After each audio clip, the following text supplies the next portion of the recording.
बिस्मिल्लाहिर्रहमानिर्रहीम। स्टूडेंट्स अस्सलाम वालेकुम। उम्मीद है आप सब लोग खैरियत से होंगे। तो हाजिर हैं एक खुशखबरी के साथ कि हम MTI 202 फाइनल टर्म की सब्जेक्टिव वीडियो की प्रिपरेशन के साथ आपके पास हाजिर हैं। तो इस वीडियो में हम तकरीबन 32 क्वेश्चंस करेंगे जिनमें शॉर्ट और लॉन्ग मिक्स होंगे। ठीक है, तो सबको हम कंसेप्ट और एक्सप्लेनेशन के साथ आप तक डिलीवर करेंगे। हम ये नहीं करेंगे कि ठीक है आपको सिर्फ क्वेश्चंस बता दिए और आपने वो सॉल्व खुद करने हैं, और हम इस तरह करेंगे कि हर क्वेश्चन को सॉल्व करके और विद कंसेप्ट आप तक डिलीवर करेंगे। ठीक है, ताकि आपको पेपर में बहुत ज़्यादा आसानी हो जाए। तो आपका काम क्या है, आपने ये वीडियो को पूरा देखना है, कोई भी पार्ट स्किप नहीं करना, और वीडियो देखकर अपने पास नहीं रखनी बल्कि दोस्तों में और क्लास फेलोज़ में लाजमी इसको शेयर करें ताकि ये अच्छी वीडियो बाकियों तक भी पहुंच जाए। ऑलमोस्ट 1 आवर की ये वीडियो होगी। इंशाल्लाह ताला हम 1 आवर में 32 क्वेश्चंस और काफ़ी सारे कॉन्सेप्ट्स को हम रिवाइज भी करेंगे और उनके रिलेटेड जो क्वेश्चंस होंगे वो भी करेंगे। हमारी MTH 101, MTH 100, MTI 202 ये कंप्लीट हमारे पास फाइनल टर्म की सब्जेक्टिव और ऑब्जेक्टिव हर टाइप की वीडियो हमने अपलोड कर दी है। ठीक है, तो आपका ये काम है कि आप 5 मैथमेटिक्स को विज़िट करें, उसको सब्सक्राइब करें, और जो भी आपका रिलेटेड वीडियो है वो आप देख सकते हैं। नेक्स्ट हम इंशाल्लाह ताला फिज़िक्स 101 की भी आपको पेपर से पहले मिड फाइनल टर्म की प्रिपरेशन वीडियो दे देंगे, और कोई एक और सब्जेक्ट की हम मैथमेटिक्स की इंशाल्लाह ताला आप तक वीडियो एक और पहुंचा देंगे। तो चैनल को आपने लाजमी सब्सक्राइब करना है और वीडियो को ज़्यादा से ज़्यादा शेयर करना है, ग्रुप्स में शेयर करें, मैं भी शेयर कर दूंगा इंशाल्लाह ताला। बाकी आपने भी अपना काम जो है अपने एंड पे करना है। तो चलिए स्टार्ट करते हैं कि सबसे पहला हमारा क्वेश्चन है कि व्हाट इज़ मैथमेटिकल इंडक्शन। ये हमारे पास एक टेक्निक है प्रूफ की। It is a proof technique use to prove mathematical statements for all positive integers. ये हमारे पास मैथमेटिकल टेक्निक है, मैथमेटिकल प्रूफ की टेक्निक है जिसमें हम मैथमेटिकल स्टेटमेंट्स को ऑल पॉजिटिव इंटीजर्स के लिए हम प्रूव करते हैं कि ये जो मैथमेटिकल स्टेटमेंट, कोई भी जो मैथमेटिकल स्टेटमेंट हमें गिवन होगी, हम उसको तमाम पॉजिटिव इंटीजर्स कौन से होते हैं 1 2 3 4 5 एंड सो ऑन।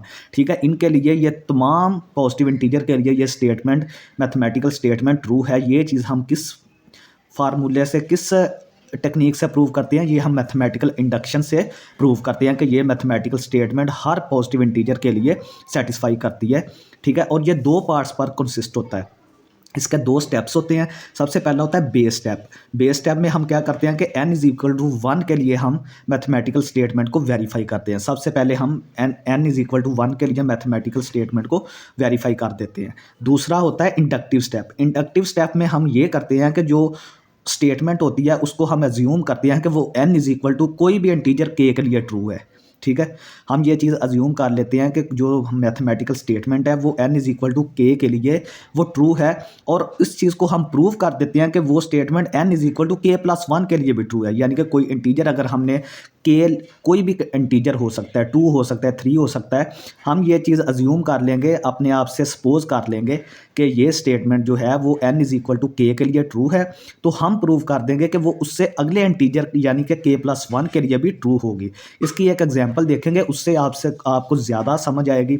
ठीक है, सेम वही वाली जो तरतीब होगी हम हर क्वेश्चन में फॉलो करेंगे। तो अगर इस टाइप का मैथमेटिकल इंडक्शन का कोई भी सवाल आता है आपके पेपर में, तो आपने इसी तरतीब से उसको सॉल्व करना है। ठीक है, यानी कि अगर इंडक्टिव स्टेप में फ़र्ज़ करें कि हमने n को 2 ले लिया, ठीक है, तो वो हमने अज्यूम किया कि ये स्टेटमेंट n=2 के लिए ट्रू है, तो हम ये चीज़ प्रूव कर देंगे कि ये उससे अगले इंटीजर यानी कि +3 के लिए भी ये स्टेटमेंट ट्रू है।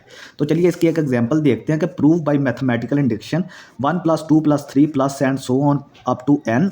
इसका ये किसके बराबर है, n × n+1/2। यानी कि ये पहले n नेचुरल नंबर्स का सम जो है वो इसके बराबर होता है। ये फार्मूला होता है पहले n नेचुरल नंबर्स के सम के लिए। तो आपने मैथमेटिकल इंडक्शन से प्रूव करना है कि ये तमाम इंटीजर्स के लिए ये फार्मूला होल्ड करता है। तो सबसे पहले हम बेस स्टेप देखते हैं, बेसिक स्टेप जिसको बोलते हैं, उसमें हम n=1 के लिए इसको प्रूव करेंगे। तो देखें लेफ्ट हैंड साइड में तो सिर्फ n की वैल्यू एक ही है, यहाँ पे n है, एक ही n है, तो इसका मतलब ये है कि लेफ्ट हैंड साइड में n की वैल्यू एक ही है, तो n यहाँ पे पुट किया तो हमारे पास 1 आ गया। अब राइट साइड की तरफ देखते हैं तो n वहाँ यहाँ पे 1 पुट किया, यहाँ पे 1 पुट किया, 1 + 1 2 हो गया, 2 × 1 2, तो ये हमारे पास ये देखें ये भी 1 आ गया, यानी कि left hand side right hand side के बराबर आ गई। तो इसका जो बेस स्टेप है n=1 के लिए वो हमने ट्रू वेरीफाई कर दिया। ठीक है, वो हमारे पास सही आ गया। यही तरीका आपने हर क्वेश्चन में रखना है। नेक्स्ट हमारे पास है इंडक्टिव स्टेप। इंडक्टिव स्टेप में हम क्या करेंगे, assume the formula is true for n is equal to K. हम ये चीज़ अज्यूम कर लेंगे कि ये फार्मूला जो है वो n इज इक्वल टू के लिए ट्रू है। तो जब n इज इक्वल टू के लिए ट्रू होगा तो इस फार्मूले में जहाँ जहाँ पे n है वहाँ वहाँ पे k पुट कर दे।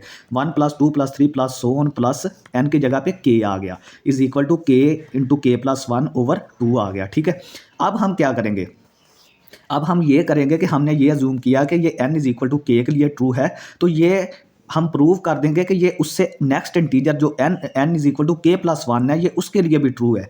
तो देखेंगे ये यहाँ तक k था, यहाँ तक k था, तो इससे अगला इंटीजर क्या होगा, k प्लस 1 होगा, यानी 1 + 2 + 3 up to so on plus k। तो इससे अगला इंटीजर क्या होगा, k से अगला इंटीजर k प्लस 1 होगा। तो ये देखें जब k प्लस 1 हमने यहाँ पे पुट किया तो ये देखें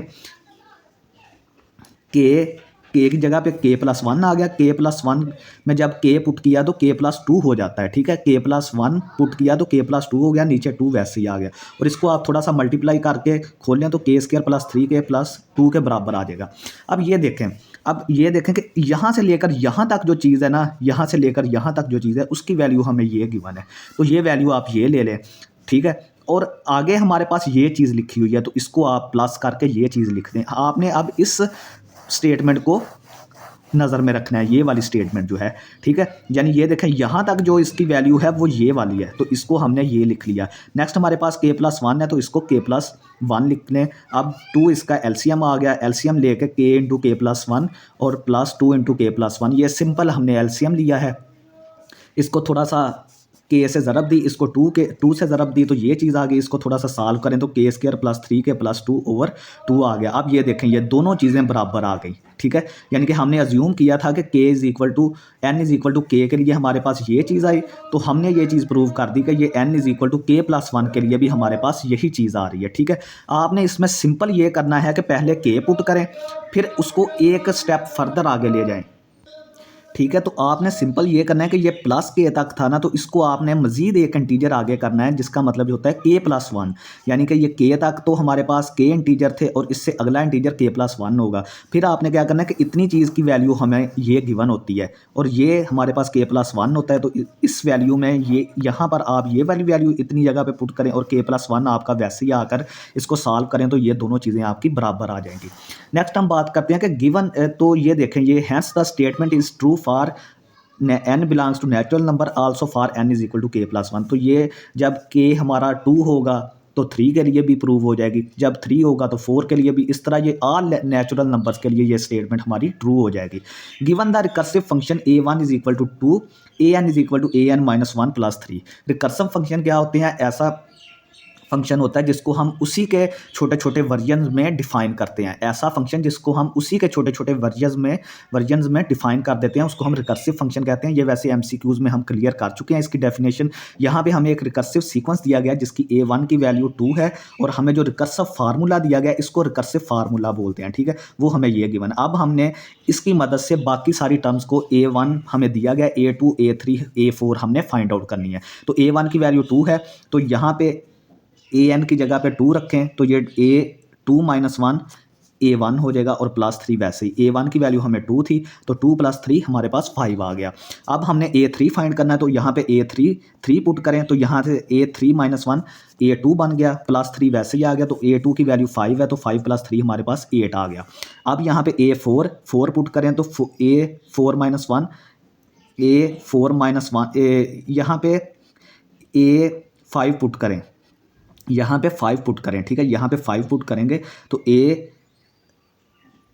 a4 यहाँ पे a4 पुट करें, यहाँ पे a4 is equal to a4 - 1।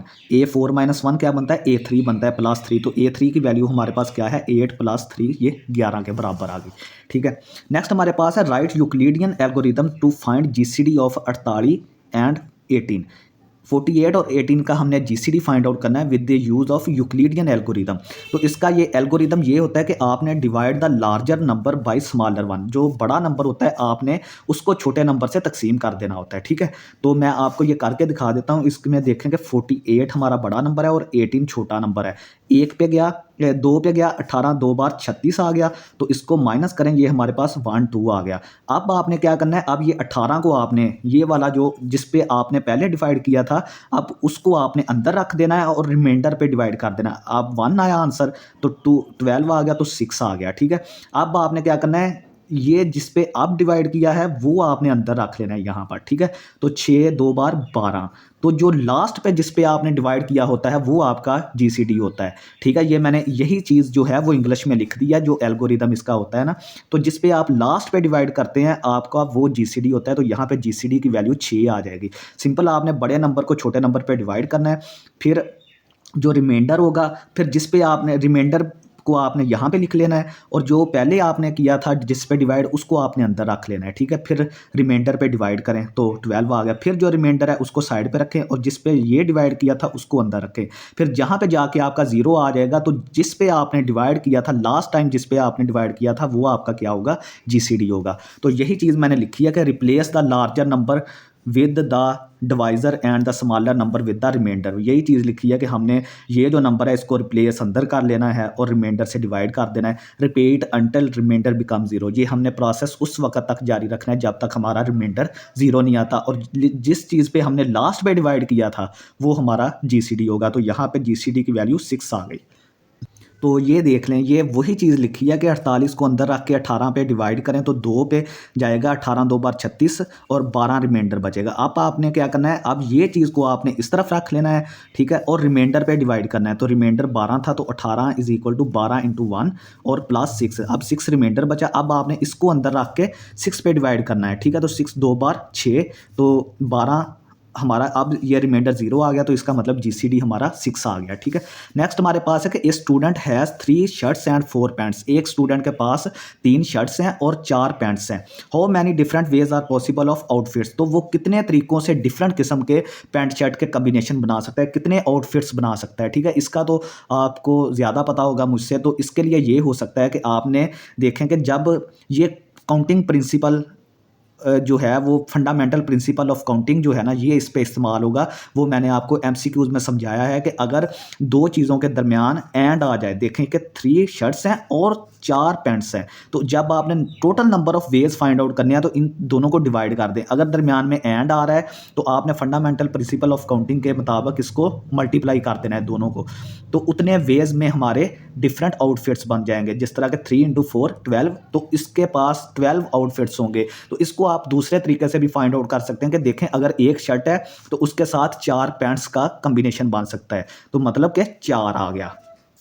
फिर 2 शर्ट्स हैं, दूसरी शर्ट के साथ फिर 4 पैंट्स का कम्बिनेशन बन सकता है, यानी एक 4 और कम्बिनेशन बन गए।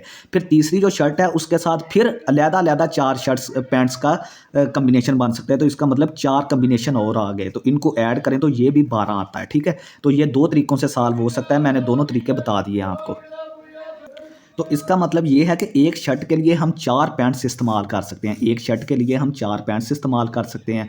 तो हर शर्ट के लिए 4 पैंट्स जब इस्तेमाल होंगी तो वो 4 कम्बिनेशन 4 कम्बिनेशन 4 कम्बिनेशन 4 + 4 12 आ जाएगा, ठीक है। और सिंपल आप इनको मल्टीप्लाई करके भी फाइंड आउट कर सकते हैं। In how many ways can 3 seats be filled from 5 people, तो देखें कि हमारे पास यहाँ पे 3 सीट्स हैं और बंदे 5 हैं, तो हमने फाइंड आउट करना है कि कितने वेज में हम उन सीट्स को फिल कर सकते हैं, यानी कि 3 सीट्स को हम कितने वेज में हम कर सकते हैं। तो इस पर हमें परमुटेशन का जो है वो कंसेप्ट लगाना पड़ेगा। तो परमुटेशन क्या कहती है, इसको हम इस तरह भी लिखते हैं P5 3, यानी टोटल नंबर ऑफ पीपल, और कितने सेलेक्ट करने हैं 3 एट अ टाइम, हमने 3 सेलेक्ट करने हैं क्योंकि सीट्स हमारे पास 3 है, तो 3 बंदे ही हम सेलेक्ट करेंगे। तो 5P3 टोटल नंबर 5, N ऊपर आता है और नीचे R आता है, ठीक है। तो R होता है जितने चीज़ें हमने सेलेक्ट करनी है। तो 5P3 को हम 5P3 भी लिख सकते हैं। इसका फार्मूला होता है N factorial over N minus R factorial. Permutation का ये फार्मूला होता है, आपने याद रखना है।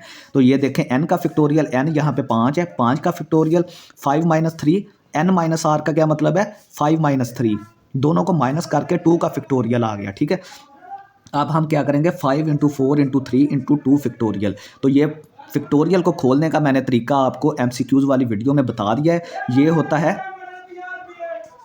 ये होता है कि 5 इंटू 4 इंटू 3 इंटू 2 इंटू 1, ठीक है। तो यानी कि जिसका फैक्टोरियल होगा उसको आपने पीछे की तरफ मल्टीप्लाई करना, ठीक है। तो आपने उस नंबर को पीछे की तरफ मल्टीप्लाई करना शुरू, एक एक कम करते जाना है और मल्टीप्लाई करते जाना है। ये 5 का फैक्टोरियल था तो इसको हम 5 4 3 2 1 सबको मल्टीप्लाई कर दें। 2 के फैक्टोरियल को हम 2 इंटू 1 लिख सकते हैं। तो देखेंगे जब यहाँ पे 2 इंटू 1 नीचे आ गया, ऊपर हमारे पास 5 4 3 2 1 आ गया, तो यहाँ पे 2 इंटू 1 वाला ये सारा इससे कट गया। तो 5 इंटू 4 इंटू 3 ये 60 वेज आ गया, 60 आंसर आ गया हमारा। तो कम्बिनेशन के लिए जो फार्मूला होता है कि अगर आपके पास टोटल चीज़ें n है और r आपने उसमें सेलेक्ट करनी है तो n सी आर किसके बराबर होगा, n फैक्टोरियल, इसमें सिर्फ आपने r फैक्टोरियल को ऐड कर देना है। ये वाली टर्म इसमें आपने मल्टीप्लाई करनी है, n माइनस आर का फैक्टोरियल, ठीक है।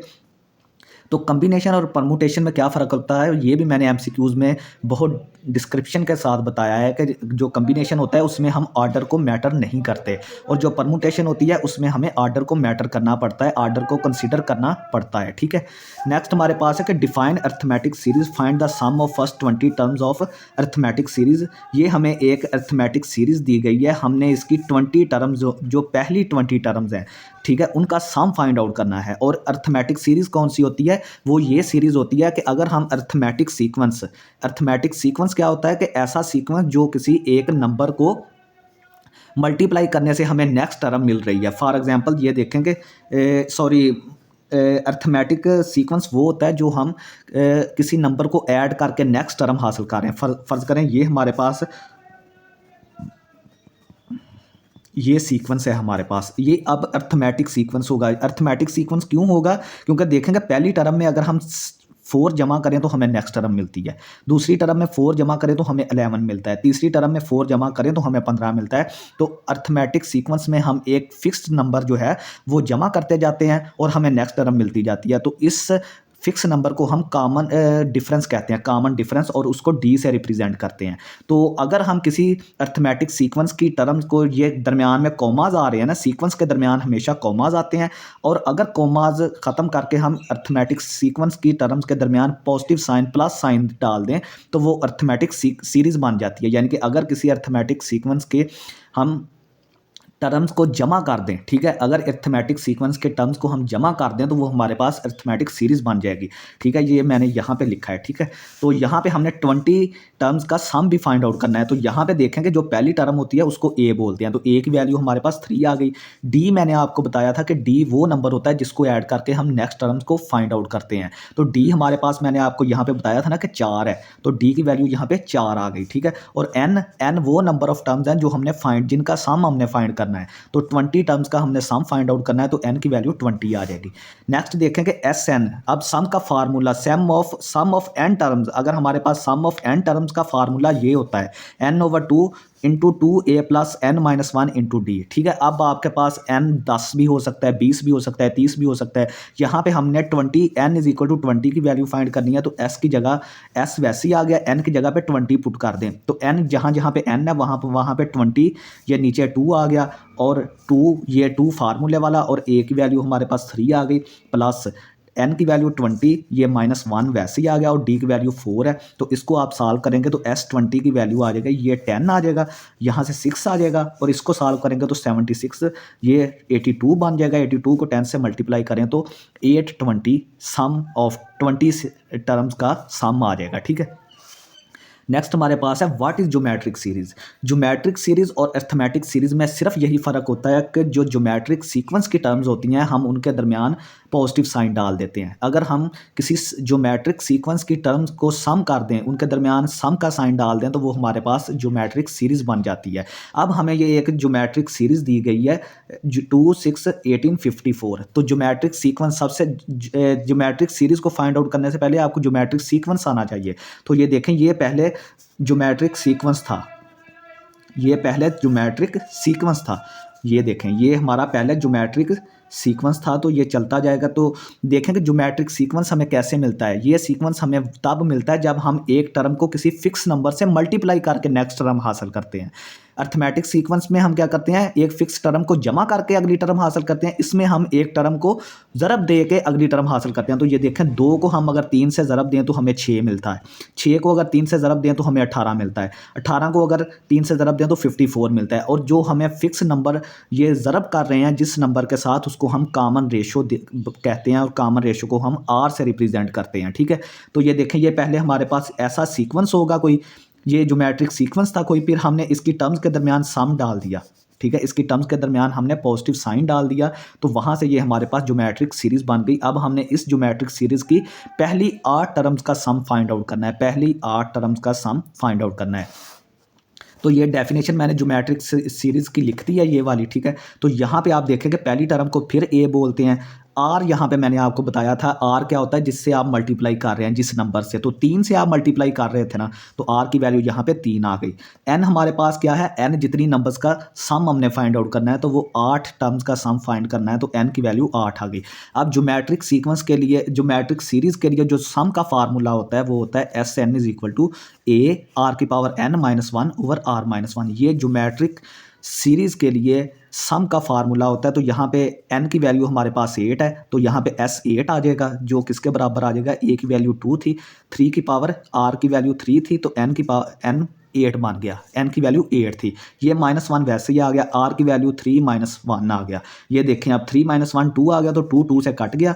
3 की पावर 8 होता है 6561 के बराबर, यानी कि 3 को आपने 8 मरतबा ज़रब देनी है, तो ये हमारे पास ये चीज़ आ जाएगी। तो 3 की पावर 8 -1 ये हमारे पास, जब इससे हमने माइनस किया तो ये 6560 हमारा आंसर। ठीक है, ये हमारा रिक्वायर्ड आंसर है। अब देखेंगे अगर हमने फॉर एन इन्फिनिट सम, ये तो हमने कुछ टर्म्स का सम किया था ना, एन टर्म्स का सम किया था, 8 टर्म्स का सम किया था, जो हमें फाइनाइट टर्म्स बताई गई हैं। अगर हमने इन फाइनाइट टर्म्स का सम करना है तो वो हमारे पास उसका फार्मूला होता है s इज इक्वल टू ए बटा 1 माइनस आर। ये भी क्वेश्चन आपको पेपर में आ सकता है कि अगर आपने किसी ज्योमेट्रिक सीरीज़ की इन्फिनिट टर्म्स का सम करना है तो वो उसके लिए फिर आपने ये वाला formula s is equal to a 1 minus r आपने इस्तेमाल करना है। ये फार्मूला तब आपने इस्तेमाल करना है जब आपके पास फाइनाइट टर्म्स हों, जिस तरह 8, 10, 20, 100। जब इन्फिनिट टर्म्स हों तो ये फार्मूला इस्तेमाल करना है। और आपने याद रखना है कि इन्फिनिट सम हमेशा तब ही किसी ज्योमेट्रिक सीरीज़ का एग्जिस्ट करता है जब वो सीरीज़ कन्वर्जेंट हो। अगर वो सीरीज़ कन्वर्जेंट नहीं होगी तो उसका इन्फिनिट सम भी नहीं एग्जिस्ट करेगा। और कोई ज्योमेट्रिक सीरीज़ कब कन्वर्जेंट करती है, जब उसका आर मॉड की वैल्यू लेस दैन 1 हो, यानी कि उसका जो कॉमन रेशो की वैल्यू है वो लेस दैन 1 होगी, तो हम उसको बोलेंगे कि ये सीरीज़ ज्योमेट्रिक सीरीज़ कन्वर्जेंट है। अगर greater than or equal to 1 होगी तो वो सीरीज़ डाइवर्जेंट है। ये मैंने चीज़ें सारी MCQs में बता दी हैं उधर। ठीक है, नेक्स्ट ये है कि हमने ये define the following terms, in terms को हमने डिफाइन करना है। सबसे पहले प्रोबेबिलिटी। प्रोबेबिलिटी क्या होती है कि it is a numerical measure of the likelihood that an event will occur. देखें कि कोई भी जब हम सिक्के को टॉस करते हैं तो उसके 2 चांसेस होते हैं, या तो हेड आ सकता है या टेल आ सकता है। ठीक है, तो हम प्रोबेबिलिटी में ये चांस फाइंड आउट करते हैं, न्यूमेरिकल चांस फाइंड आउट करते हैं, न्यूमेरिकली उसकी चांस की वैल्यू फाइंड आउट करते हैं कि कितना इम्कान है कि हमें हेड मिल जाए या कितना इम्कान है हमें टेल मिल जाए। ठीक है, आपको उम्मीद है समझ आ गई होगी कि जो प्रोबेबिलिटी होती है ये किसी भी एक्सपेरिमेंट, जब हम कोई एक्सपेरिमेंट करते हैं, जिस तरह सिक्के को फेंकना, टॉस करना एक एक्सपेरिमेंट होता है, तो उसके 2 चांसेस हो सकते हैं, या तो वो हेड आ सकता है या फिर टेल आ सकती है। तो हम जब इसको न्यूमेरिकली कैलकुलेट करने की कोशिश करते हैं कि हेड के कितने % चांस हैं और टेल के कितने % चांस हैं, वो किस में हम स्टडी करते हैं, प्रोबेबिलिटी में स्टडी करते हैं। प्रोबेबिलिटी यानी कि it is the study of numerical measure of the likelihood. Likelihood क्या कहते हैं, चांस को, तो यानी उसके टेल के आने के कितने चांस हैं और हेड के आने के कितने चांस हैं। ठीक है, और इसकी जो वैल्यू होती है, प्रोबेबिलिटी की वैल्यू हमेशा 0 और 1 के दरमियान रहती है। आपने याद रखना है कि अगर किसी इवेंट के होने का बिल्कुल चांस नहीं है तो उसकी प्रोबेबिलिटी 0 होगी। अगर किसी इवेंट के होने का 100% चांस है तो उसकी प्रोबेबिलिटी 1 होगी। फ़र्ज़ करें कि जिस तरह के बारिश होने का इम्कान हम बोलते हैं, तो अगर बारिश होने का इम्कान बिल्कुल भी नहीं है, धूप निकली हुई है, हर चीज़ मतला साफ़ है, तो हम बोलेंगे कि इसकी बारिश की प्रोबेबिलिटी 0 है। अगर बादल आए हुए हैं, हर चीज़ हवाएं चल रही हैं तेज़, तो हम बोलेंगे कि यार 100% चांस है, यानी कि इसकी प्रोबेबिलिटी 1 है। बारिश होने की जो प्रोबेबिलिटी है वो 1 है। तो इसकी वैल्यू के बारे में आपको बता दिया है कि 0 और 1 के दरमियान होती है। और सैंपल स्पेस क्या होती है, देखेंगे जब भी आप कोई एक्सपेरिमेंट करते हैं ना, तो उसके जो पॉसिबल आउटकम्स हैं, यानी उसके जो पॉसिबल रिजल्ट हो सकते हैं, उनका जब हम सेट बना देते हैं तो उसको हम सैंपल स्पेस कह देते हैं। फॉर एग्जांपल कि जिस तरह हम अगर एक सिक्का फेंकते हैं, तो सिक्का फेंकते हैं तो उसके दो पॉसिबल आउटकम हो सकते हैं, या तो हेड आ सकता है या टेल आ सकती है। तो उसको हम अगर सेट में बंद कर दें, हेड और टेल को अगर हम सेट में बंद कर दें, तो उसको हम सैंपल स्पेस बोलेंगे उस एक्सपेरिमेंट के लिए। जिस तरह के दूसरी इसकी मिसाल ये है कि जब आप लूडो खेलते हैं, तो लूडो का जब दाना फेंकते हैं तो उसकी सैंपल स्पेस क्या होती है, या तो 1 आ सकता है, या 2 या 3 या 4 या 5 या 6 आ सकता है। इससे अलावा कोई भी दाना लूडो पे नहीं आ सकता। तो ये देखें उसकी फिर सैंपल स्पेस क्या होगी, 1 2 3 4 5 6 होगी। नेक्स्ट हमारे पास है event. It is any subset of a sample space. अगर हम सैंपल स्पेस का कोई सबसेट ले लें, उसका छोटा सेट ले लें, तो वो हमारे पास एक इवेंट कहलाएगा। ठीक है। नेक्स्ट हमारे पास क्वेश्चन है कि ए डाई इज थ्रोन वंस। ठीक है, जो लूडो का दाना है उसको हमने एक दफ़ा फेंका है। राइट द सैंपल स्पेस, तो इसके लिए हमने सैंपल स्पेस लिखनी है। तो सैंपल स्पेस तो मैं आपको पिछले क्वेश्चन में बता आया हूँ कि लूडो का दाना जब फेंकते हैं तो उसकी सैंपल स्पेस क्या होती है, 1 2 3 4 5 6 होती है। दूसरा पार्ट है कि find the probability of getting. तो हमने प्रोबेबिलिटी फाइंड आउट करनी है कि जो नंबर हमें आएगा वो एक इवन नंबर होगा, इसकी चीज़ की हमने प्रोबेबिलिटी फाइंड आउट करनी है। एक पार्ट ये है। दूसरा पार्ट ये है कि हमने ये प्रोबेबिलिटी फाइंड आउट करनी है कि जो नंबर हमारे पास आएगा वो ग्रेटर देन 4 होगा। यानी कि दो पार्ट्स हैं इस क्वेश्चन के, बी पार्ट के आगे नेक्स्ट दो पार्ट्स हैं। एक प्रोबेबिलिटी हमने ये फाइंड करनी है कि इवन नंबर आएगा, दूसरा हमने ये फाइंड आउट करना है कि ग्रेटर देन 4 नंबर आएगा। इन दोनों इवेंट्स की हमने प्रोबेबिलिटी फाइंड आउट करनी है। तो सैंपल स्पेस तो मैंने आपको बता दिया, एस सैंपल स्पेस को एस से रिप्रेजेंट करते हैं, तो 1 2 3 4 5 6 आ गया। अब अगर जो इवन नंबर वाला है, सबसे पहले हम देखते हैं इवन नंबर। इवन नंबर अब इसमें कौन कौन से हैं, 2 4 और 6। तो ई को सेट ई को हमने 2 4 6 ले लिया। ठीक है। अब देखेंगे प्रोबेबिलिटी ऑफ ई। जो इवन नंबर का इवेंट था ना, इस इवेंट ये इवेंट है ना, देखेंगे ये सैंपल स्पेस का एक सबसेट है ये वाला। ठीक है। तो इसको हम एक इवेंट बोल सकते हैं। तो इस इवेंट पी की, इस इवेंट ई की प्रोबेबिलिटी, यानी कि प्रोबेबिलिटी ऑफ ई किसके बराबर होगी, वो बराबर होगी कि टोटल एलिमेंट्स सैंपल स्पेस में जितने टोटल एलिमेंट्स होंगे वो नीचे लिख लेने हैं आपने, और जो उस इवेंट में एलिमेंट्स होंगे वो आपने ऊपर लिख लेने हैं। ये देखें 2 4 6 तीन एलिमेंट्स है ना, तो ये ऊपर 3 लिख लिया, नीचे ये सैंपल स्पेस के 6 एलिमेंट्स हैं, तो 3/6 इसको आप सॉल्व करके 1/2 लिख सकते हैं। तो यानी कि इवन नंबर आने की जो प्रोबेबिलिटी है वो 1/2 है, यानी कि 50% है, आधी प्रोबेबिलिटी है। क्योंकि देखेंगे जब लूडो का दाना फेंकते हैं तो उसमें 3 इवन नंबर होते हैं और 3 ऑड नंबर होते हैं। तो हमने इवन नंबर की फाइंड करनी है, तो इवन नंबर की प्रोबेबिलिटी 50% होगी, जिसको हम 1/2 भी बोलते हैं। ठीक है। और इवन नंबर की ये होगी, तो ऑड नंबर का तो हमने नहीं पूछा, अगर ऑड का पूछे तो वो भी 50% होगी, क्योंकि 3 नंबर ऑड हैं और 3 नंबर इवन है, तो 50% इनकी प्रोबेबिलिटी होगी। नेक्स्ट है नंबर ग्रेटर देन 4। अब नंबर ग्रेटर देन 4 इसमें से क्या है, इस इवेंट को हम ए बोल देते हैं। इस पूरी सैंपल स्पेस में दो नंबर ग्रेटर देन 4 हैं, 5 और 6, तो हम इस सेट में 5 और 6 रख लेंगे। अब इसकी प्रोबेबिलिटी, ए की प्रोबेबिलिटी को कैसे फाइंड करेंगे, टोटल नंबर, नीचे हमेशा टोटल नंबर आएगा, आपने याद रखना है, सैंपल स्पेस का नीचे नंबर आएगा। तो नीचे हमारे पास 6 आ गया, और ये हमारे पास कितने नंबर हैं, 2, तो 2/6, इसका आंसर 1/3 आ गया। नेक्स्ट हमारे पास है कि state addition law for probability and define mutually exclusive event. तो हमने यहाँ पे एडिशन लॉ प्रोबेबिलिटी का डिफाइन करना है और म्यूचुअली एक्सक्लूसिव इवेंट्स को डिफाइन करना है। नेक्स्ट हमारे पास 2 events are mutually exclusive if they can not occur at the same time. दो इवेंट्स जो हैं उनको हम म्यूचुअली एक्सक्लूसिव कब कहेंगे, कि जब वो एक ही टाइम पर दोनों वकूफ़ पज़ीर नहीं हो सकते, यानी कि एक टाइम पर एक ही इवेंट होगा। अगर दो इवेंट्स म्यूचुअली एक्सक्लूसिव हैं तो वो इकट्ठे एक ही टाइम पर कभी भी अक्कर नहीं कर सकते, वो कभी भी वकूफ़ पज़ीर नहीं हो सकते। जिस तरह के मैं आपको एग्जांपल दूं कि अगर आप एक सिक्का फेंकते हैं तो इसके दो इवेंट्स आ सकते हैं ना, या तो हेड आ सकता है या टेल आ सकता है, लेकिन ये दोनों इवेंट्स एट अ टाइम कभी भी नहीं आ सकते। हेड और टेल दोनों कभी भी एट अ टाइम नहीं आ सकते, इनमें से एक इवेंट आएगा, या हेड आएगा या टेल आएगा।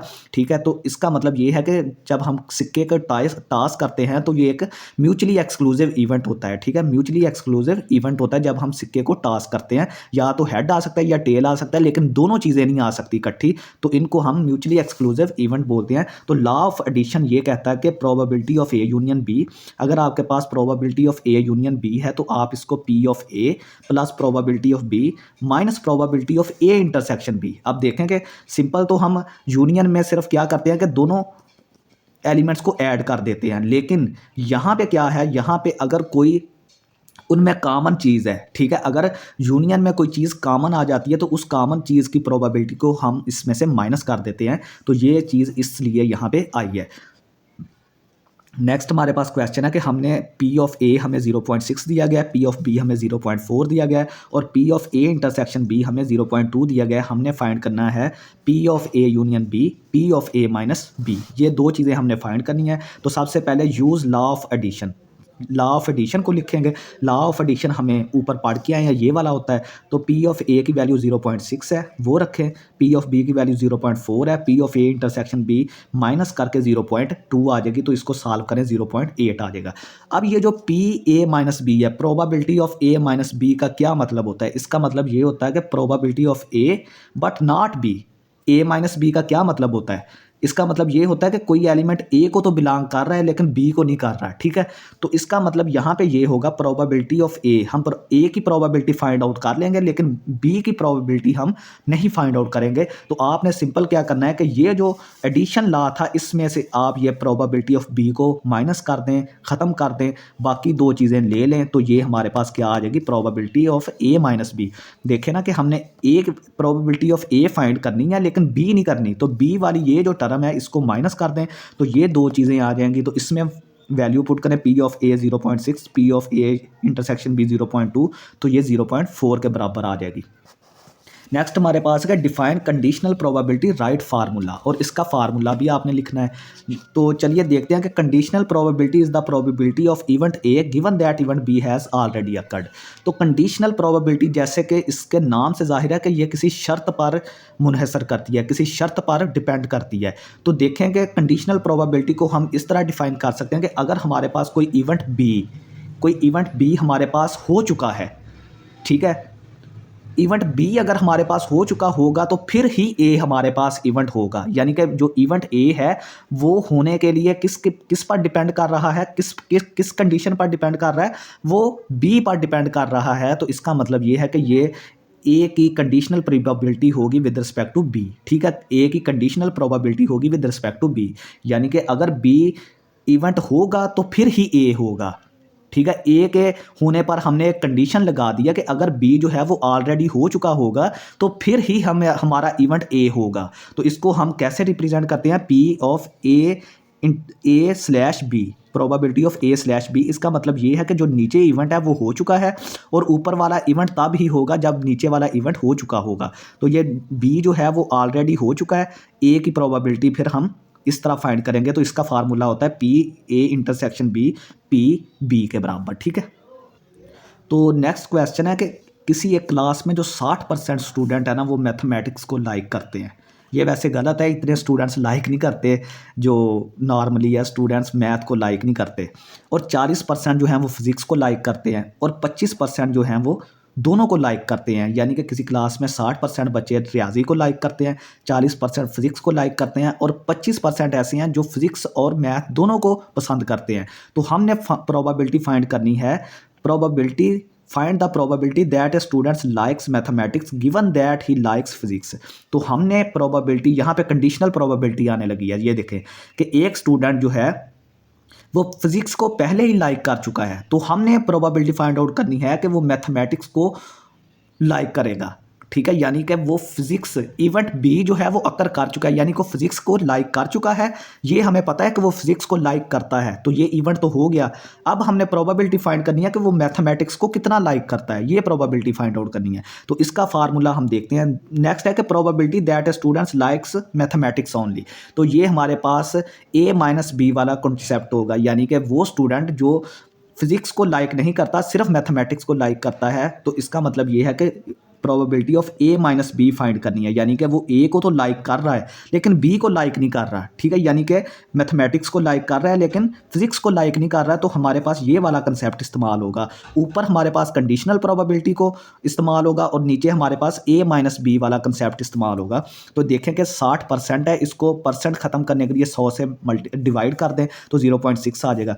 तो मैथमेटिक्स की प्रोबेबिलिटी को हमने पी एम से रिप्रेजेंट किया है, फिजिक्स की प्रोबेबिलिटी को पी से रिप्रेजेंट किया है, और जो दोनों को लाइक करते हैं उसको, दोनों का क्या मतलब है कि इंटरसेक्शन, दोनों कॉमन, दोनों बुक्स को कॉमनली वो लाइक करते हैं, फिजिक्स को भी और मैथ को भी, तो इसलिए हमने इंटरसेक्शन इस्तेमाल किया, ठीक है।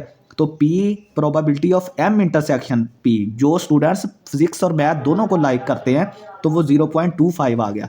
सिंपल, आपने इसको भी 100 से डिवाइड करें, इसको भी, तो ये वैल्यूज़ हमारे पास आ जाएंगी। अब हम बात करते हैं कंडीशनल प्रोबेबिलिटी। अब हम प्रोबेबिलिटी फाइंड करेंगे मैथमेटिक्स की जब एक स्टूडेंट फिजिक्स को लाइक कर चुका है, ठीक है, यानी कि वो फिजिक्स को लाइक कर चुका है और मैथमेटिक्स की प्रोबेबिलिटी हमने फाइंड करनी है। तो ये कंडीशनल प्रोबेबिलिटी का क्वेश्चन है। तो ये देखें, इसका फार्मूला हमारे पास होता है M इंटरसेक्शन P, जिस तरह A इंटरसेक्शन B था, ठीक है। अब यहाँ पे M और P इस्तेमाल हो रहे हैं, तो वहाँ पे A और B था, तो कोई फ़र्क नहीं है। तो M इंटरसेक्शन P, नीचे जिस जो इवेंट हो चुका है उसकी प्रोबेबिलिटी, तो फिजिक्स को वो लाइक कर चुका है तो नीचे प्रोबेबिलिटी ऑफ पी आ जाएगा। अब इसकी वैल्यूज़ ये हैं, इसको सॉल्व करें तो ये चीज़ आ जाएगी। नेक्स्ट हमारे पास है कि जो सिर्फ मैथमेटिक्स को लाइक करता है, फिजिक्स को लाइक नहीं करता, तो इसका मतलब ये है कि हम फाइंड करेंगे probability of mathematics not probability of P, यानी कि वो प्रोबेबिलिटी फाइंड करेंगे स्टूडेंट्स की जो मैथमेटिक्स को तो लाइक करता है लेकिन फिजिक्स को नहीं करता। तो इसका हमने फार्मूला देखा था by the addition law of probability. Addition law में से हम क्या करेंगे, प्रोबेबिलिटी ऑफ फिजिक्स को माइनस कर देंगे, ख़त्म कर देंगे। ये पीछे वाले क्वेश्चन जिस तरह हमने किया था, मैथमेटिक्स की प्रोबेबिलिटी और इनके इंटरसेक्शन की प्रोबेबिलिटी हम ले लेंगे, और फिजिक्स की प्रोबेबिलिटी हमने चूंकि नहीं फाइंड करनी तो वो हम नहीं लेंगे। तो ये दो चीज़ें लेके इनको माइनस कर दें तो ये 0.35 आ गया। What are independent events, right condition for independent events. तो हमने इंडिपेंडेंट इवेंट्स को डिफाइन करना है और इसके लिए जो कंडीशन होती है उसको हमने लिखना है। तो देखेंगे, two events are independent if the occurrence of one does not affect the occurrence of other. तो दो इवेंट्स जो हैं वो इंडिपेंडेंट कहलाएंगे कि अगर एक इवेंट के अकर होने के लिए दूसरे इवेंट का अकर होना ज़रूरी नहीं है, यानी कि अगर कोई इवेंट के अक्कर होने की वजह से कोई दूसरा इवेंट के अक्कर होने में कोई रुकावट नहीं आ रही, यानी कि फ़र्ज़ करें कि कोई एक इवेंट जो है वो अक्कर हो चुका है लेकिन दूसरा इवेंट अक्कर होना है और उसकी अक्कर होने की जो हमारे पास प्रोबेबिलिटी है वो पहले पे डिपेंड नहीं करती, दोनों एक दूसरे से इंडिपेंडेंटली अक्कर हो रहे हैं, तो वो इंडिपेंडेंट इवेंट्स होंगे। तो उसके लिए जो कंडीशन होती है वो ये होती है, probability of A intersection B किसके बराबर होता है, probability of A into probability of B. अब हमारे पास एक एग्जाम्पल है कि 2 कॉइन्स आर टास्ड, 2 कॉइन्स को, 2 सिक्कों को हमने इकट्ठे फेंका है, ठीक है। तो इसकी सैम्पल स्पेस बी पेपर में आती है, तो वो आपने देखनी है कि वो किस तरह हम लिखते हैं। तो 2 कॉइन्स को इकट्ठे टास्क किया गया है, तो हम क्या फाइंड करेंगे, are the events first coin is head and second coin is tail independent. तो देखें कि हमने ये चीज़ बतानी है कि अगर हम फर्स्ट कॉइन इज हेड, यानी कि पहला सिक्का फेंका, ठीक है, तो उस पर हेड आया और दूसरा सिक्का जब फेंका तो उस पर टेल आया, तो ये क्या इवेंट्स दोनों इंडिपेंडेंट हैं। हमने प्रोबेबिलिटी से इसको जस्टिफाई करना है, जो प्रोबेबिलिटी का थ्योरम है हमने उसको इस चीज़ से जस्टिफाई करना है। तो देखें, जब 2 सिक्कों को हम इकट्ठे फेंकते हैं तो उसकी सैम्पल स्पेस क्या हो सकती है। देखें कि जब 2 इकट्ठे सिक्कों को फेंका, या तो दोनों हेड आ सकते हैं, ठीक है, या एक हेड आ सकता है या टेल आ सकता है, या एक टेल आ सकता है दूसरा हेड आ सकता है, या दोनों पे टेल आ सकता है। इसके अलावा कोई भी चांस नहीं है, इसके अलावा और कोई चांस नहीं है, ठीक है। जो मैंने आपको ये 4 चांसेस लिख दिए हैं ना, सिर्फ यही आ सकते हैं, या हेड दोनों आ सकते हैं, या दोनों टेल, या एक हेड या एक टेल हेड आ सकता है। अब हम लेट करते हैं कि जो पहला जो इवेंट ए है उसको हमने फर्स्ट कॉइन इज हेड, यानी कि इन चारों में से हमने जो इवेंट ए लेना है वो क्या लिया है कि फर्स्ट जो है फर्स्ट कॉइन पे हेड आ रहा है, उसको हमने इवेंट ए बोल दिया। कि अगर हमने सिक्के फेंके तो फर्स्ट कॉइन जो था अगर उन पे हेड आ रहा है तो उसको हमने इवेंट ए बोल दिया। तो आप देखेंगे इनमें फर्स्ट पे हेड किस किस पे आ रहा है, तो इस पे फर्स्ट हेड आ रहा है और इस पे फर्स्ट हेड आ रहा है, ठीक है। ये देखें, इन दोनों पे फर्स्ट हेड आ रहा है तो इसको हमने इवेंट ए बोल दिया। बी है हमारे पास के सेकंड पे टेल आ रहा है, दूसरे सिक्के पे टेल आ रहा है, तो देखेंगे दूसरे सिक्के पे टेल कैसे आएगा। दूसरे सिक्के पे टेल ऐसे आएगा कि ये देखें दूसरा सिक्का हमारे पास ये है, एक तो टेल इस पे आ रहा है और दूसरा सिक्का टेल इस पे आ रहा है, ठीक है। इसके अलावा देखेंगे यहाँ पे सेकंड पे हेड है, यहाँ पे भी सेकंड पे हेड है। तो ये दो हमारे पास इवेंट ऐसे हैं जो हमारे पास सेकंड पे टेल आ रहा है। यहाँ पे फर्स्ट पे हेड आना चाहिए और यहाँ पे सेकंड पे टेल आना चाहिए, ठीक है। तो देखेंगे प्रोबेबिलिटी ऑफ ए क्या होगी, इस इवेंट की प्रोबेबिलिटी क्या होगी। ये दो वैल्यूज़ है, टोटल 4 है, तो 2/4 1/2 आ जाएगा। प्रोबेबिलिटी ऑफ बी भी 1/2 होगा क्योंकि ये भी 2 इवेंट है और ये 4 है, 2/4 1/2 के बराबर। ए इंटरसेक्शन बी किसके बराबर होगा। अब ये दोनों इवेंट्स का इंटरसेक्शन ले तो ये हेड टेल दोनों सेम है, ये वाला और ये वाला दोनों में कॉमन है, हेड टेल दोनों में कॉमन है। तो इसका मतलब कि ए इंटरसेक्शन बी की प्रोबेबिलिटी क्या होगी, वो हमारे पास 1/4। टोटल हमारे पास 4 है लेकिन ए इंटरसेक्शन बी की वैल्यू 1 आ रही है, सिर्फ एक कीमत आ रही है इसमें, तो एक कीमत आ गई तो 1/4 आ गया, ठीक है। अब हमने पढ़ा था कि PA/PB यानी probability of A intersection B किसके बराबर होता है। ये देखें probability of A probability of B find out करें। तो ये देखें probability of A probability of B 1/2 1/2 1/4 आ गया, ठीक है। तो देखें कि ये probability of A intersection B के बराबर नहीं आ गया, ये दोनों चीज़ें बराबर नहीं आ गई। तो यहाँ से हम कह सकते हैं कि ये चीज़ सेटिस्फाई हो गई कि ये और ये बराबर आ गए। तो जब ये बराबर आ जाते हैं तो हमारे इवेंट्स जो होते हैं वो इंडिपेंडेंट होते हैं, ठीक है। यही चीज़ हमने प्रूव करनी थी। अब हमने स्टेट बेस थ्योरम, ये काफ़ी इंपॉर्टेंट थ्योरम है प्रोबेबिलिटी का, तो आपने इसको लाजमी करना है। वैसे तो सारे क्वेश्चंस ही इंपॉर्टेंट हैं। तो इसकी डेफिनेशन ये है कि it relates conditional probability and is use to find updated probabilities.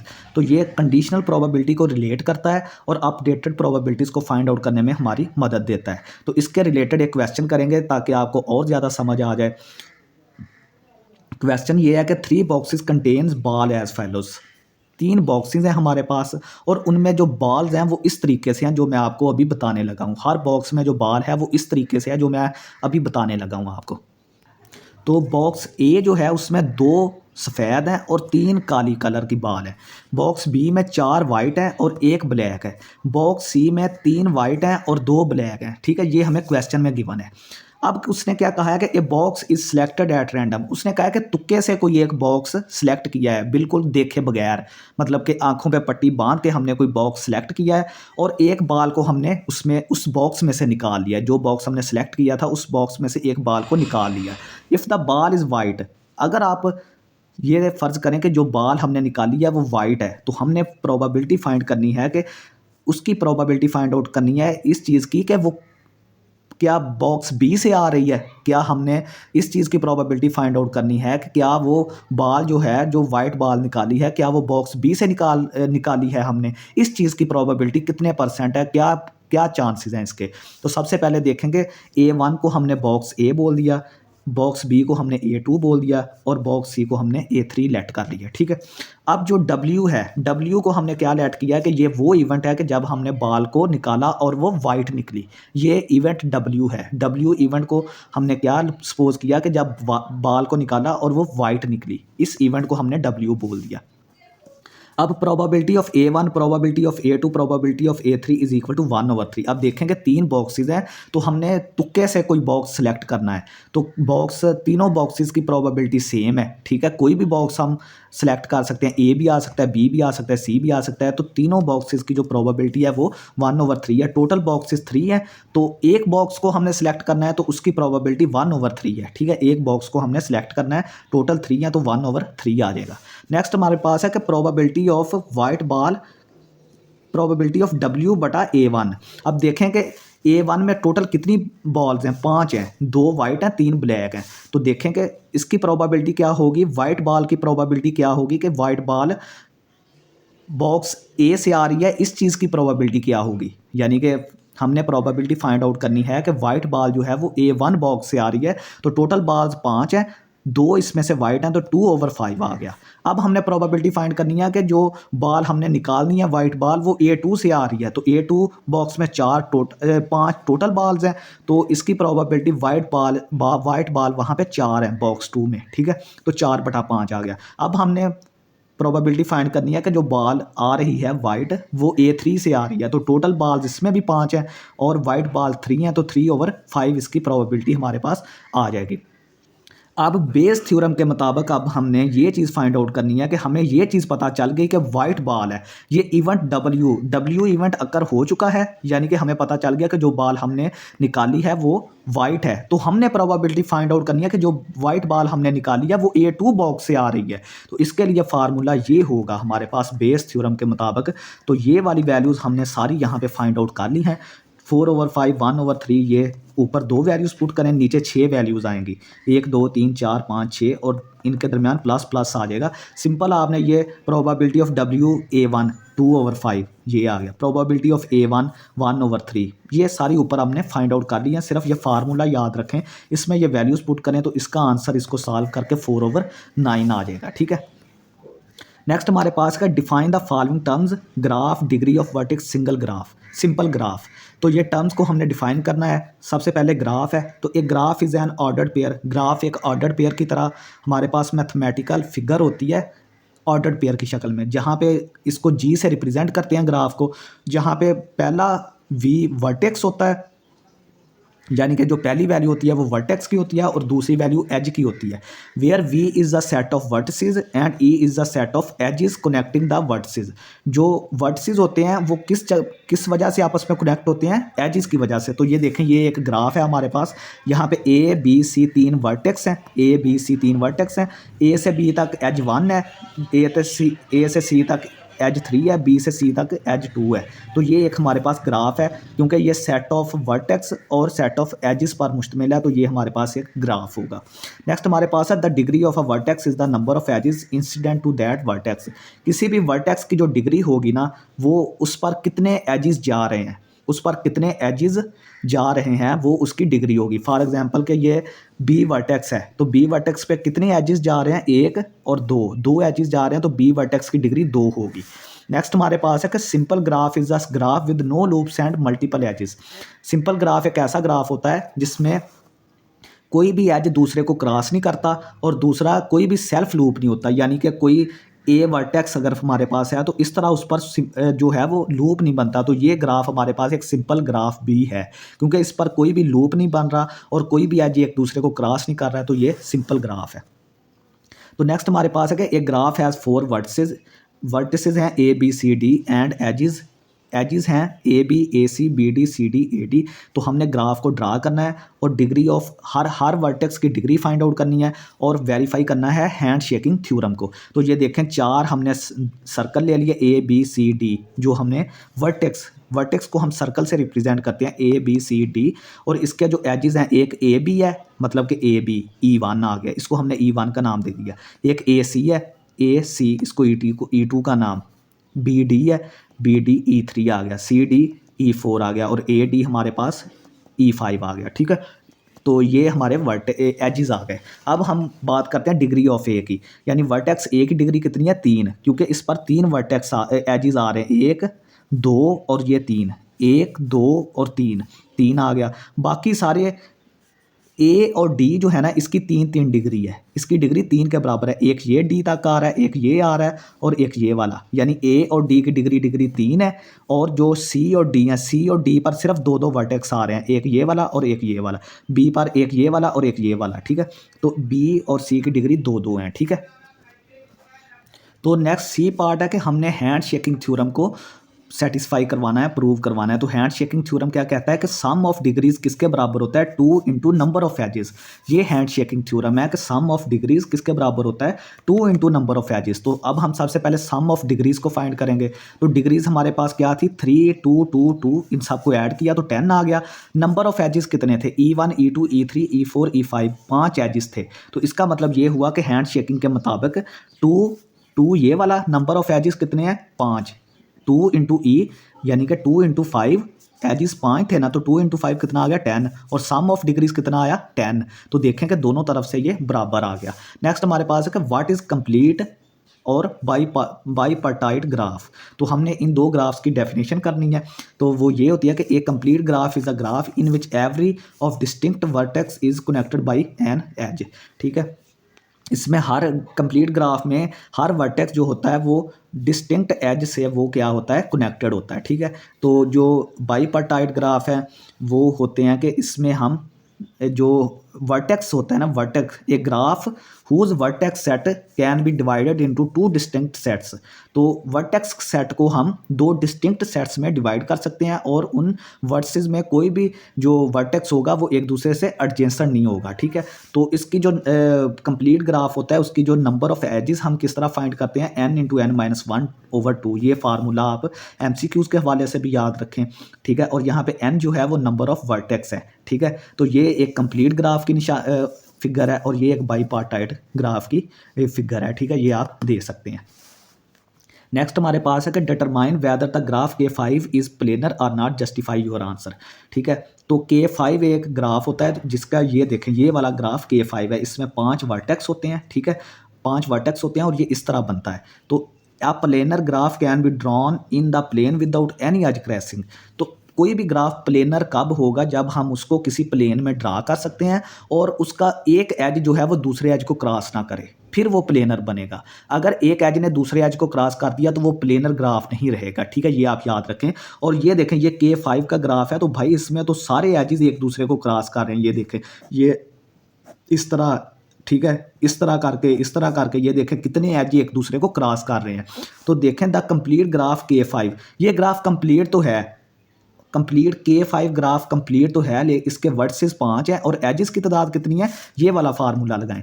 ये वाला फार्मूला लगा के इसके एजेस की तादाद कितनी हो जाएगी, 10 हो जाएगी, ठीक है। ये 1 2 3 4 5 6 7 8 9 10, ये एजेस जो हैं वो 10 है, वर्टेक्स इसके 5 है, एजेस 10 है। तो ये जो K5 ग्राफ है इसको हम नॉन प्लेनर बोलेंगे, क्योंकि ये देखें इसके कितने सारे एजेस एक दूसरे को क्रॉस कर रहे हैं, तो ये नॉन प्लेनर बन गया, ठीक है। नेक्स्ट हमारे पास है कि find whether the given graph has an Euler path और Euler circuit vertices have degree 2 4 2 4 2, ठीक है। कोई ग्राफ है हमारे पास जिसमें वर्टेक्स की डिग्री 2 4 2 4 2 गिवन है हमें, तो हमने ये चीज़ बतानी है कि ये ग्राफ आइलर सर्किट इसमें है या आइलर पाथ इसमें मौजूद है या नहीं है, ये चीज़ फाइंड आउट करनी है। तो इसका रूल ये होता है कि आइलर सर्किट किसी ग्राफ में तब ही हमारे पास मौजूद होगा जब उसके तमाम वर्टेक्स की डिग्री इवन नंबर हो। अगर किसी ग्राफ की जो वर्टेक्स के हमें डिग्री दी गई है, अगर वो तमाम डिग्रीज इवन नंबर हैं, तो उस सर्किट में उस ग्राफ में हमारे पास आइलर सर्किट मौजूद होगा। तो ये देखें, ये जो डिग्रीज हैं सारी इवन नंबर है, तो इसका मतलब ये है कि ये जो ग्राफ दिया गया है इसमें आइलर सर्किट मौजूद है।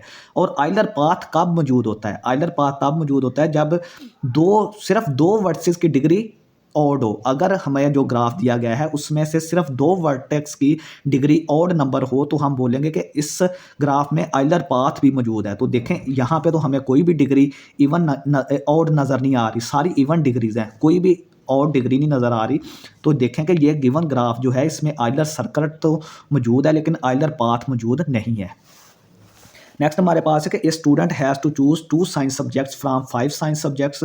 किसी एक स्टूडेंट को 2 सब्जेक्ट चूज करने हैं 5 साइंस सब्जेक्ट में। टोटल सब्जेक्ट्स साइंस के 5 हैं और उसने 2 सब्जेक्ट चूज़ करने हैं, और आर्ट्स के सब्जेक्ट हैं 6 और उसमें से उसने 3 सब्जेक्ट चूज़ करने हैं। तो हमने बताना है कि in how many ways can this be done, तो वो कितने वेज में इसको चूज़ कर सकता है। तो ये एक कम्बिनेशन का प्रॉब्लम है, क्योंकि सब्जेक्ट्स की जो तरतीब है, मैटर है, ऑर्डर है, वो मैटर नहीं करता। यानी वो चाहे पहले बायो चूज़ कर ले, केमिस्ट्री कर ले, कुछ भी चूज़ कर ले, वो मैटर नहीं करता। तो ये कम्बिनेशन का प्रॉब्लम है, तो इसको देखते हैं। तो चूजिंग साइंस सब्जेक्ट टोटल 5 हैं और चूज़ कितने करने हैं 2, तो 5C2 5C2 आ जाएगा। और इसको जब सॉल्व करेंगे इस फार्मूले के मुताबिक n की वैल्यू 5 है, r की वैल्यू 2 है, n माइनस आर हमारे पास 5 माइनस 2 यानी कि 3 का फैक्टोरियल आ जाएगा। तो ये एक मैंने सॉल्व करके भी दिखाया, तो 5C2 की वैल्यू 10 आ जाएगी। और आर्ट सब्जेक्ट कितने हैं, टोटल 6 हैं, 3 चूज़ करने हैं, तो 6C3 आ जाएगा, इसकी वैल्यू 20 आ जाएगी। तो इसको आप 6 फैक्टोरियल 3 फैक्टोरियल 6 माइनस 3 3 फैक्टोरियल, आप इसको सॉल्व कर लें। ये 6 into 4 into 6 5 into 4 into 3 factorial. Factorial की एक प्रॉपर्टी ये होती है कि आपको जो फैक्टोरियल नीचे रिक्वायर्ड हो, नीचे आपके वो फैक्टोरियल मौजूद हो, आप उस फैक्टोरियल को ऊपर उस तक रोक सकते हैं। तो ये देखें 5 इंटू 4 इंटू 3, हमने इसको नीचे 3 फैक्टोरियल है तो इसको 3 फैक्टोरियल तक जाके रोक दिया ताकि 3 फैक्टोरियल और 3 फैक्टोरियल काट जाए आपस में। तो ये देखें 5 इंटू 4 इंटू 6 इंटू 5 इंटू 4, और 3 का फैक्टोरियल किसके बराबर होता है, 6 के बराबर। तो 6 यहाँ से 6 कट जाएगा, तो 5 4 बार 20 आ जाएगा, ठीक है। तो अब टोटल नंबर ऑफ वेज हमारे पास कितने आएंगे, टोटल नंबर ऑफ वेज आएंगे इन दोनों को मल्टीप्लाई करके, प्रिंसिपल ऑफ काउंटिंग जो है इन दोनों को मल्टीप्लाई करें तो 200 वेज में वो इसको सब्जेक्ट्स को सिलेक्ट कर सकता है। नेक्स्ट एक हमारे पास आइडेंटिटी है कि n C r is equal to n C n minus r. अब एन सी आर का फार्मूला तो मैंने आपको बता दिया कि एन फैक्टोरियल बटा r factorial in n minus r factorial. ये एन सी आर का फार्मूला तो ये मैंने ऊपर भी आपको क्वेश्चन में बताया है। अब देखेंगे ये ऊपर तो एन फैक्टोरियल आ गया, ऊपर वाले का एन फैक्टोरियल आ गया। अब यहाँ पे आर की जगह पे एन माइनस आर है, तो देखें यहाँ पे हम आर फैक्टोरियल भी लिखते हैं ना, तो ये एन माइनस आर की जगह, आर की जगह पे एन माइनस आर है तो यहाँ पे एन माइनस आर का फैक्टोरियल आ जाएगा। और ये जो एन माइनस आर का फैक्टोरियल वो हम कैसे फाइंड करेंगे, वो हम ऐसे करेंगे n minus n plus r, तो एन एन से कट गया तो ये आर का फैक्टोरियल पीछे बच जाएगा। तो ये देखें ये दोनों तो सेम आ गए, तो इसका मतलब ये है कि ये आइडेंटिटी प्रूव हो गई हमारे पास। नेक्स्ट हमारे पास है कि how many committees of 3 students can be found from 8 students. तो देखें कि कमेटी में जो है वो सिलेक्शन हम मैटर करते हैं, ऑर्डर मैटर नहीं करते कि किसी स्टूडेंट को अगर मतलब कि ये बनाना है वो बनाना है, ये चीज़ मैटर नहीं करते। सिंपल हमने सिलेक्शन करनी है और ऑर्डर को मैटर नहीं करना, तो ये कम्बिनेशन का प्रॉब्लम है। सिंपल आप इसको 8C3, टोटल हमारे पास 8 है और 3 सिलेक्ट करने हैं, तो 8C3 फार्मूला लगाएं, 8 फैक्टोरियल 3 फैक्टोरियल 5 फैक्टोरियल, इसको सॉल्व करके 56 कमेटीज़ बनेगी हमारे पास। तो नेक्स्ट हमारे पास है कि what is a mathematical proof.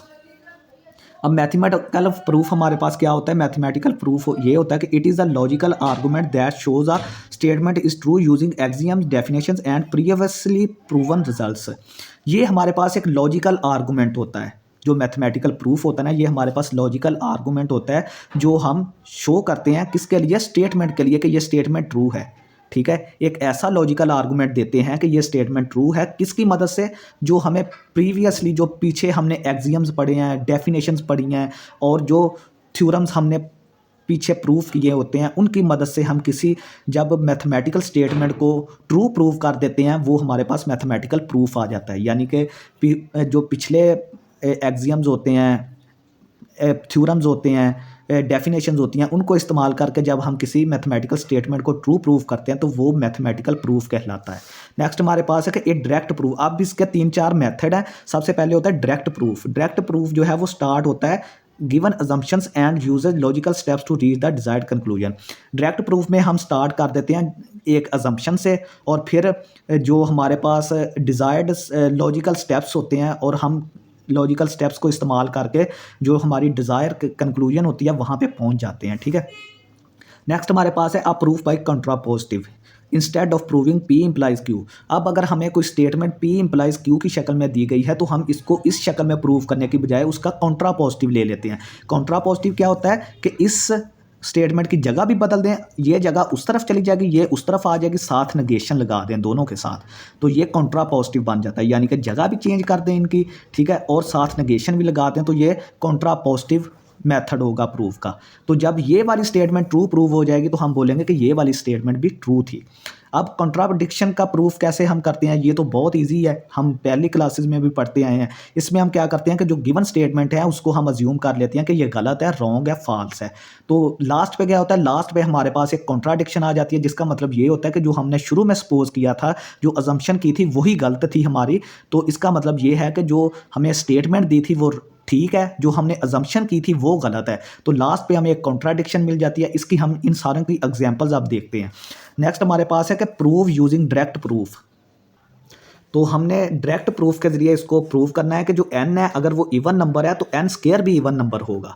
अगर कोई इंटीजर n हमारे पास इवन नंबर है तो उसका स्क्वायर भी इवन नंबर होगा। तो सबसे पहले हम अज्यूम करेंगे कि n जो है वो इवन इंटीजर है। तो जब भी कोई इंटीजर इवन होगा तो हम उसको इस शक्ल में लिख सकते हैं 2k की शक्ल में, यानी कि n को हम फिर क्या लिख सकते हैं 2k की शक्ल में, और k हमारा क्या है, कोई भी इंटीजर हो सकता है, प्लस माइनस जीरो कुछ भी हो सकता है। अब दोनों तरफ स्क्वायर करें तो यहाँ पे n स्क्वायर आ गया, यहाँ पे 2k का स्क्वायर बन गया, तो n स्क्वायर किसके बराबर आ गया, 4k स्क्वायर आ गया। अब 4k स्क्वायर को हम क्या लिख सकते हैं, दो अलहदा करते हैं, इसमें से दो अलहदा कर दें और 2k स्क्वायर को अलहदा करते हैं। ठीक है, अब ये देखें कि हम लेट करें कि ये 2k स्क्वायर ये भी तो कोई इंटीजर ही होगा ना, क्योंकि k को हमने जब इंटीजर बोला है और उसको हम 2 से मल्टीप्लाई कर दें या उसका स्क्वायर कर दें तो वो कोई इंटीजर ही रहेगा, हमेशा आपने याद रखना है। तो 2k स्क्वायर ये भी कोई इंटीजर है, तो इसको हमने लेट कर लिया कि ये t के बराबर है। तो इसका मतलब ये है कि n स्क्वायर किसके बराबर आ गया, 2t के बराबर, और t यहाँ पे इंटीजर से बिलोंग करता है। तो देखेंगे जब हम किसी नंबर को 2t की शक्ल में या 2k की शक्ल में लिख सकते हैं तो वो नंबर इवन हो जाता है। जब हमने n को 2k की शक्ल में लिखा तो हमने बोला था कि n इवन है। जब n स्क्वायर को हमने 2t की शक्ल में लिख लिया तो ये भी हमारे पास फिर इवन नंबर ही होगा, क्योंकि जो भी नंबर को हम 2 की शक्ल में लिख सकते हैं वो हमारे पास वो इवन नंबर होता है। ठीक है, नेक्स्ट हमारे पास है कॉन्ट्रा पॉजिटिव मेथड से हमने प्रूव करना है कि अगर n का स्क्वायर जो है वो ऑड है तो n भी ऑड होगा। ठीक है, तो देखेंगे सबसे पहले हमें गिवन स्टेटमेंट ये है कि n square is odd, it implies that n is odd. अब इसका कॉन्ट्रा पॉजिटिव क्या होगा, कॉन्ट्रा पॉजिटिव ये होगा कि इसकी जगह भी चेंज कर दें और साथ नेगेशन भी कर दें। n is odd, n is odd की नेगेशन क्या होगी, वो होगा n इज इवन, यानी कि इसका उल्ट, ऑड का उल्ट क्या होता है, इवन। तो जब हमने इसकी जगह इस तरफ की और साथ इसके नेगेशन लगाया तो ये क्या बन गई, n इज इवन बन गया। और ये n स्क्वायर इज ऑड तो ये n स्क्वायर भी इवन बन जाएगा, n स्क्वायर इज इवन बन जाएगा, क्योंकि हमने जगह भी चेंज कर दी दोनों की और साथ में नेगेशन भी लगा दी। तो जब ये सूरत हमने की तो ये देखें ये चीज़ें हमारे पास इवन इवन में आ गई, क्योंकि ऑड की नेगेशन इवन होती है। ठीक है, अब ये हमारे पास पिछला क्वेश्चन ही बन गया। इसको आपने n जो है वो इवन लेना है तो n को हम 2k लिख सकते हैं, k हमारा इंटीजर है, दोनों तरफ स्क्वायर करके ये सारी चीज़ें वही आ गई हैं। ठीक है, तो ये देखें कि ये हमारा n स्क्वायर भी एक इवन नंबर आ गया। आप देखें कि हमने n स्क्वायर भी हमारा इवन नंबर आ गया। हमारा जो कॉन्ट्रा पॉजिटिव स्टेटमेंट थी उसको हमने ट्रू प्रूव कर दिया, तो इसका मतलब ये है कि हमारी जो ओरिजिनल स्टेटमेंट थी वो भी ट्रू होगी। सिंपल, आपने ये पीछे वाले क्वेश्चन वाले ये स्टेप सारे करने हैं। ठीक है, नेक्स्ट हमारे पास है कि prove by contradiction 2 square root is irrational. ठीक है, ये हमने कॉन्ट्राडिक्शन मेथड से इसको प्रूव करना है कि ये हमारे पास स्क्वायर रूट ऑफ 2 जो है वो इरेशनल नंबर है। तो हमने इसको कॉन्ट्राडिक्शन क्या कहती है कि आपने जो है अजम्पशन कर लेनी है कि ये इसके उल्ट अजम्पशन कर लेनी है, यानी कि ये इसने आपको कहा है कि ये इरेशनल नंबर है तो आप इसके उल्ट अजम्पशन कर लें कि ये इरेशनल नहीं है। ठीक है, ये इरेशनल नहीं है, तो जब कोई नंबर इरेशनल नहीं होता तो फिर वो रैशनल होता है। तो इसका मतलब ये है कि जब हमने बोला कि 2 का स्क्वायर रूट इरेशनल नहीं है तो फिर 2 का स्क्वायर रूट रैशनल होगा। तो रैशनल नंबर को हम किस तरह लिख सकते हैं, a ओवर b की शक्ल में लिख सकते हैं, यानी कि 2 के स्क्वायर रूट को हम a ओवर b की शक्ल में लिख सकते हैं। रैशनल नंबर वही होते हैं ना जिनको हम a ओवर b की शक्ल में, a बटा b की शक्ल में लिख सकते हैं। ठीक है, वो रैशनल नंबर होते हैं। Also have no common factor, और आपने ये चीज़ याद रखनी है कि हमने ये भी लेट किया है कि a और b में कोई भी कॉमन फैक्टर नहीं होगा। तो दोनों तरफ इसका स्क्वायर करें तो ये स्क्वायर रूट कट गया तो 2 आ गया, a स्क्वायर बटा b स्क्वायर आ गया, तो यहाँ से b स्क्वायर उस तरफ गया तो a स्क्वायर किसके बराबर आ गया, 2b स्क्वायर के। अब कोई नंबर अगर 2k की शक्ल में या 2b स्क्वायर की शक्ल में आ जाए तो वो तो इवन नंबर होता है, जिसके साथ भी 2 आ जाए वो इवन नंबर होता है, आपने याद रखना है। तो इसका मतलब ये है कि ये इवन नंबर है, तो जब ये इसके बराबर है तो a स्क्वायर भी एक इवन नंबर होगा। तो a स्क्वायर जब इवन नंबर है तो a का ए इट सेल्फ भी इवन होगा। ये हम पीछे प्रूफ करके आए ना कि अगर किसी नंबर का स्क्वायर इवन है तो उसका वो नंबर भी इवन होगा। तो देखें कि फिर ए अगर इवन है तो ए को हम 2k की शक्ल में लिख सकते हैं, क्योंकि ए हमने बोला है कि इवन नंबर है। अब हम क्या करेंगे, इसका स्क्वायर करें। ठीक है, अब ये ए की जो वैल्यू आई है ना, ये वाली ये वैल्यू ए की आई है वो इसमें पुट करें तो ये आ जाएगी 2k का square is equal to 2b square. ये क्या आ जाएगा 4k स्क्वायर यहाँ से और 2b स्क्वायर, और b स्क्वायर की वैल्यू यहाँ से क्या आ जाएगी 2 से कट जाएगा, b स्क्वायर की वैल्यू 2k स्क्वायर के बराबर। अब देखें कि b स्क्वायर भी 2k स्क्वायर की शक्ल में आ गया तो ये b स्क्वायर भी एक इवन नंबर है। ठीक है, ये भी एक इवन नंबर आ गया क्योंकि ये भी 2 की शक्ल में आ गया। तो जब b का स्क्वायर इवन नंबर है तो b भी इवन नंबर होगा।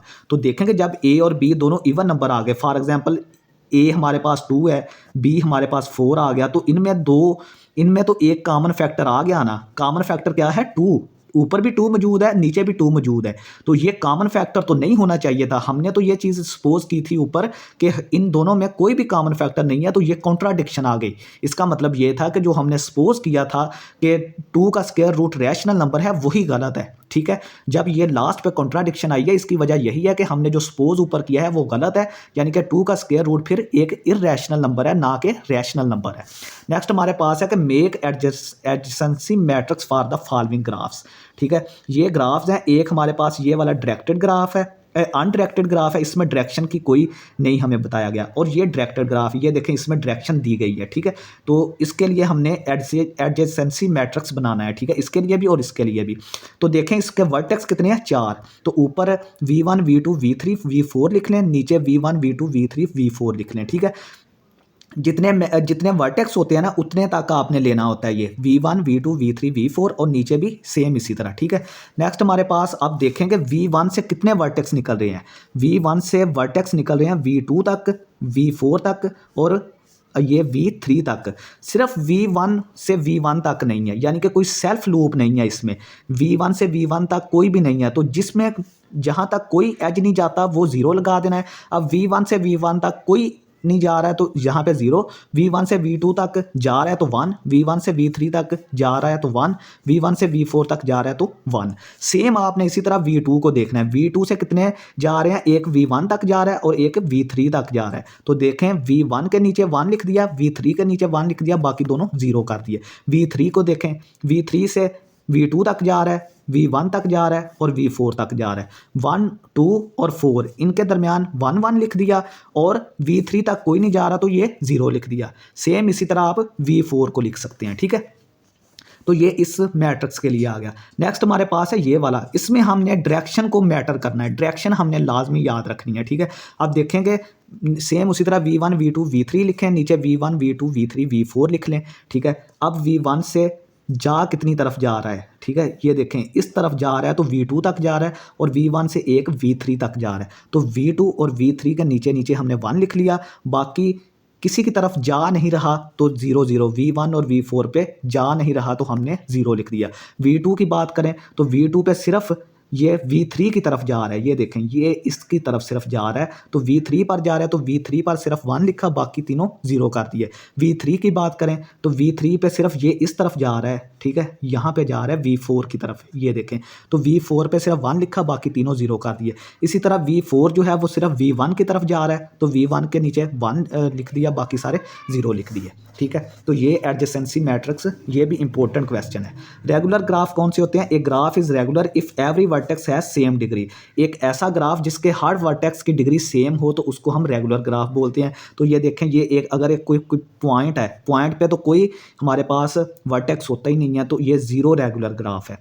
ये हमारे पास एक लाइन है तो लाइन के एक ही हमारे पास देखें कि इस वर्टेक्स की डिग्री भी 1 है और इस वर्टेक्स की डिग्री भी 1 है, तो ये 1 रेगुलर ग्राफ है।